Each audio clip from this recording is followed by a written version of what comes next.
مصعب بن عمیر کو گھر سے نکال دیا چچا نے، اور برہنہ کر کے نکالا ہے کم وقت نے، اس لیے کہ باپ مر گیا تھا، بہت دولت چھوڑ گیا تھا، ماں نے بڑے ناز و نام میں پالا تھا، کہتے 200 درہم کا جوڑا اس کا بن کر آتا تھا شام سے، جیسے کبھی ہم کہتے تھے کہ پنڈت نہرو کے کپڑے جو ہے پیرس سے سل کر آتے ہیں، اور جہاں سے گزر جاتا تھا مصعب اتنا اس نے لگایا ہوتا تھا عطر کے پوری گلی جو ہے وہ خوشبو سے جو ہے بھر جاتی۔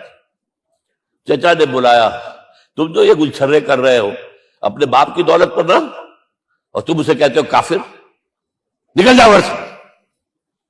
وہ چلنے لگے، he was a ten ager, چلنے لگے۔ وہ سمجھا تھا کہ میرے یہ کہنے سے اس کے تو اس کو تارے نظر آ جائیں گے، یہ فوراً جو ہے توبہ کرے گا، پلٹ آئے گا۔ چلنے لگے تو اسے اور غصہ آیا، یہ کپڑے بھی اسی باپ کے ہیں، اتارو۔ وہی اتارے کپڑے، مادرزاد برہنہ ہو کر ماں کے پاس گئے، ماں نے آنکھوں پر ہاتھ رکھا، مصعب کیا ہوا ہے؟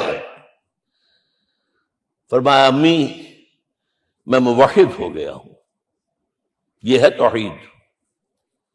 اور اب جا کر حضور کے دامن میں بیت ارقم میں اب ہمہ وقت کارکن ہے، قرآن اتر رہا ہے، پڑھ رہے ہیں، سمجھ رہے ہیں، قرآن اتر رہا ہے، یاد کر رہے ہیں، یاد کر رہے ہیں۔ اور اس کے بعد جب کہا تھا مدینے والوں نے بیعت عقبہ اولیٰ پر کہ حضور ہمارے سے آپ کی ملاقات تو سال کے بعد ہی ہوگی، درمیان میں تو آپ کو معلوم ہے خوریزی ہے، کوئی قافلہ بچ کے نہیں آ سکتا، تو اب آپ ہمیں کوئی اپنا شاگرد دیجئے۔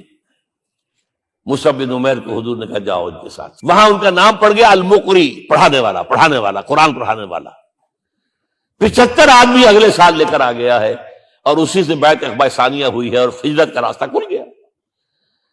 اور اس کو ایک دفعہ حضور نے دیکھا، مسجد کے دروازے کے سامنے سے گزر رہا تھا مصعب، پھٹا ہوا کمبل تھا جسم پہ لپیٹا ہوا تھا، حضور کی آنکھوں میں آنسو آ گئے۔ غزوہ احد میں شہید ہوا کس طرح؟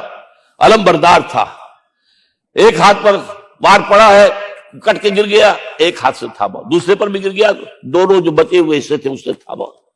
پھر جب ختم ہو گئے، اس کے بعد جو ہے جب دفن کر رہے تھے تو حضور کے سامنے پرابلم لایا گیا۔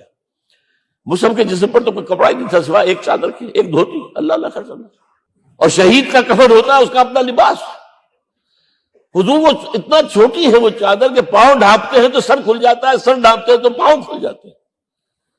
فرمایا سر کو ڈھانپ دو کپڑے سے اور پیروں پر گھاس ڈال دو۔ That was the last dress which Mus'ab got.